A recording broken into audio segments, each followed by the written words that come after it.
दोस्तों चांद से कुछ नया सा प्यार उमड़ा है, लेकिन चांद जो वो भी बड़ी जिद पे है। कैसे? जापान ने कोशिश करी, जाक्सा जापान की स्पेस एक्सप्लोरेशन एजेंसी है, उन्होंने कोशिश करी स्लिम को चांद पर उतारने की, उतरा चांद पर, लेकिन सर केबल ऊपर आ गए, इसके इंजन, सर केबल गिर गया। जब कोशिश करी इंट्यूटिव मशीन्स ने अपने ऑडेसियस लैंडर को चांद पर लैंड करवाने की, तो इसको वर्टिकली खड़ा होना था, लेकिन ये जाकर भाई साहब लेट गए। जब कोशिश करी एस्ट्रोबायोटिक वालों ने अपने पेरेग्रिन को लैंड करवाने की, तो ये तो चांद तक पहुंच ही नहीं पाए। रेदर जब स्टेज सेपरेशन हुआ, पेलोड सेपरेट हुआ था लॉन्च व्हीकल से, तब स्पिन करने लगे। सूरज को ही नहीं ढूंढ पाए कि सूरज किधर है। जब सूरज को पकड़ पाए, ओरिएंटेशन को चेक कर पाए, इतने में पता चला कि प्रोपेलेंट लीक हो रहा है, तो डिसाइड किया गया भैया चांद आपकी किस्मत में नहीं है, घूम फिर के वापस धरती पे आ जाओ, और धरती पर जब आप वापस आओगे री एंट्री में आपको तबाह हो जाना है। लेकिन दोस्तों ये सब जब हो रहा था, तो उसी वक्त चंद्रयान 3 के विक्रम लैंडर ने इतिहास रच दिया। इतना प्यारा, इतना सॉफ्ट टचडाउन उन्होंने करा था चांद की धरती पे कि सब कुछ वैसा था जैसा एक्सपेक्टेड हुआ, कुछ भी इधर का उधर नहीं हुआ। साथ में हमने खाली टचडाउन ही नहीं किया, उसके बाद हमने तो 2-3 और एक्सपेरिमेंट कर डाले, क्योंकि हमें पता है हमें चंद्रयान 4 के लिए लूनर सैंपल रिटर्न करना है। तो हमने हमारे विक्रम लैंडर के इंजन को फिर से रीइग्नाइट करके होप टेस्ट भी कर डाला। लेकिन दोस्तों चालू करने से पहले क्या आपने निम्बस एजुकेशन की ऐप को डाउनलोड करा कि नहीं करा? डिस्क्रिप्शन में लिंक मिल जाएगा। बहुत ही शानदार क्वांटम कंप्यूटिंग के, एस्ट्रोनॉमी, एस्ट्रोफिजिक्स के कोर्सेज वहां पर अभी चल रहे हैं। एक्सप्लोर करो, एनरोल करो। Let's continue. ये सारी चीजें हमने करी, लेकिन जिनको प्रॉब्लम आई, वो प्रॉब्लम क्यों आई अब ये समझ लेते हैं।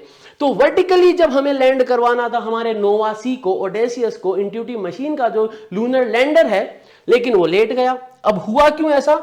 इस पर्टिकुलर सेटअप के अंदर इस लैंडर के ऊपर एक बहुत ही सोफिस्टिकेटेड, एक पीस ऑफ आर्ट टाइप का एक इंस्ट्रूमेंट लगा हुआ था, जिसकी खास बात ये थी कि ये लेजर रेंजिंग करेगा। लेजर रेंजिंग मतलब हमारा लैंडर धरती से कितना ऊपर है, हम लैंडिंग साइट से कितनी दूर है, उसके एक्यूरेट मेजरमेंट हमें यह मशीन करके देने वाली थी। प्रॉब्लम यह हुई कि लैब के अंदर जब इस मशीन को इंटीग्रेट किया गया होगा, तो ये धरती पर है, ये चांद पर नहीं है। तो वहां पर एक स्विच था जिसको टॉगल कर देना था कि भाई अब यह पूरा सेटअप आसमान में जाने वाला है, चांद पर करने वाला है। तो इसके अंदर बिफोर द फ्लाइट जो सेटिंग चेंज करनी होती है वो करना भूल गए। ह्यूमन एरर हुआ। जब चेक करा इस चीज को कि भाई अब लैंडिंग का समय आ गया, अब चेक करते हैं इसका डेटा सही आ रहा है कि नहीं आ रहा, बूम, इसका तो डेटा प्रॉब्लम में आ गया। लेकिन किस्मत की बात है दोस्तों कि इसी मिशन में एक पेलोड नासा ने भेजा। अब उस पेलोड का काम क्या था? उसका काम था प्रिसाइज वेलोसिटी और रेंज की सेंसिंग। क्यों? क्योंकि आने वाले लूनर मिशंस के अंदर, आर्टेमिस में भी हमें बहुत प्रिसाइज लैंडिंग करनी है चांद पर। उसके लिए नासा इस पेलोड को टेस्ट करना चाहता था।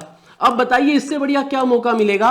100% इस पेलोड की टेस्टिंग हो गई, क्योंकि इसी पेलोड के भरोसे ये लैंडर चांद पर उतर पाया, क्रैश नहीं हुआ। एक पार्ट। दूसरा, लेकिन लेट हो चुकी थी, इसलिए जब ये उतरा चांद पर तो इसके पास वर्टिकल वेलोसिटी भी थी और हॉरिजॉन्टल वेलोसिटी भी थी, यानी नीचे भी गिर रहा था और आगे भी जा रहा था। इसके चलते क्या हुआ? टचडाउन जब हुआ तो परफेक्ट नहीं हुआ और हम चांद पर जाकर लेट गए। ऐसा दोस्तों लूना 23 में भी हुआ है। लूना 23 सोवियत्स का मिशन था। वो भी जब चांद पर पहुंचा तो चांद पर जाकर लैंड नहीं करा, चांद की लैंड पर जाकर सो गया था। ओके, आगे देखें हम, तो हम बात करते हैं पेरेग्रिन की, एस्ट्रोबोटिक का वो मिशन जिसमें जैसे ही हम लॉन्च व्हीकल से अलग होते हैं, जैसे ही स्पेसक्राफ्ट लॉन्च व्हीकल से अलग होता है, उसमें प्रॉब्लम्स आनी चालू हो जाती है। अब इस चीज को हम देखें तो थोड़ा सा क्लिप को आगे बढ़ाएं तो एक पॉइंट हमें दिखेगा जहां पर हमारा पेरेग्रिन, ये वाला पार्ट, तो पेरेग्रिन जो है वो लॉन्च व्हीकल से अलग हो गया और अब इसको ऑनवर्ड जर्नी करनी है, चांद पर पहुंचना है। अब हुआ क्या? जब ये सेपरेट होता है हमारे लॉन्च व्हीकल से, तब इसके अंदर थोड़ी सी स्पिन आ जाती है। अब इसको सूरज को टटोलना है कि सूरज किधर है। क्यों? क्योंकि अगर हम सूरज को और स्टार्स को कैप्चर करके ऑन बोर्ड इमेजेस से प्रोसेस नहीं करेंगे, हमारे स्टार सेंसर्स और सन सेंसर्स प्रॉपर्ली काम नहीं करेंगे, तो इस अनंत ब्रह्मांड में, डीप डार्क स्पेस में हम कहां जा रहे हैं, किधर जा रहे हैं, हमें पता ही नहीं चलेगा। अब प्रॉब्लम ये हुई कि इसने वो जो सन की जो ओरिएंटेशन को कैप्चर करना था, उसमें इसके प्रॉब्लम आ गई। मुश्किल से काफी मेहनत करने के बाद जब उस चीज को रिजोल्व किया गया, जो सन पॉइंटिंग ओरिएंटेशन वाली प्रॉब्लम थी, उसको जब रिजोल्व किया गया, इतने में पता चला कि भाई हमारा जो प्रोपल्शन सिस्टम है उसमें भी लीकेज हो गया, वो भी फेल हो गया है। तो फाइनली ये डिसाइड किया गया कि हमारा पेरेग्रिन जो है ये चांद पर लैंड करने में सक्षम नहीं है। चांद का चक्कर कटाया गया इसको और वापस धरती पर ले आया गया। धरती पर जब री एंट्री हुई तो एटमॉस्फेयर जो है धरती का उसने इसको खत्म कर दिया। ठीक है, अब हम अगला देखें मिशन। अगला मिशन हम बात करें तो वो है हमारे जापान का जाक्सा, जो इनकी स्पेस एजेंसी है, उनका स्लिम मिशन। अब इसके अंदर कुछ छोटी छोटी चीजें दोस्तों पहले मैं बता दूं, जैसे हमने को ध्यान जो रखना है वो ये रखना है कि इस मिशन में यहां पर हमें 2 नोजल दिख रहे हैं, यानी यहां पर हमारे पास 2 इंजन्स हैं जो कि लैंडिंग में मदद करेंगे।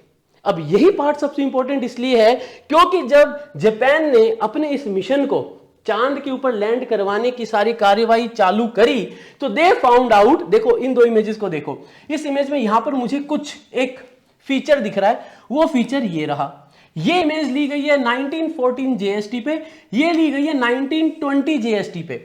फीचर ये जो है वो यही दिख रहा है, बट यहां पर हमें कुछ भी नहीं दिख रहा, बट यहां पर you can see there is a nozzle, यानी स्लिम का एक इंजन अलग होके गिर गया। अब प्रॉब्लम क्या हुई? प्रॉब्लम ये कि भाई हमने 2 इंजन इसलिए लगाए थे स्लिम के ऊपर कि पहला इंजन और दूसरा इंजन जब एक साथ काम करेंगे तो वो हॉरिजॉन्टल वेलोसिटीज को कैंसिल कर देंगे, वर्टिकल वेलोसिटी को कंट्रोल में रखेंगे। अब एक इंजन चला गया तो भाई सिर्फ एक इंजन के भरोसे हम वर्टिकल वेलोसिटी को तो कंट्रोल कर लेंगे, लेकिन इसके चलते हमें एक लेटरल थ्रस्ट मिल रहा था।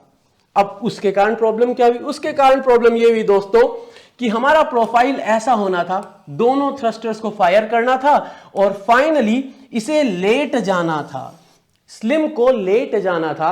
लेकिन अब इस फिगर में देखो, ये एक्चुअल फिगर है, एक्चुअल इमेज है जो हमें मिली है, क्योंकि इसके ऊपर एक छोटा सा पेलोड था जिसने इस इमेज को कैप्चर करके धरती पर भेजा है। यहां पर हमें एक ही इंजन दिख रहा है और ये सर केबल गिर गया।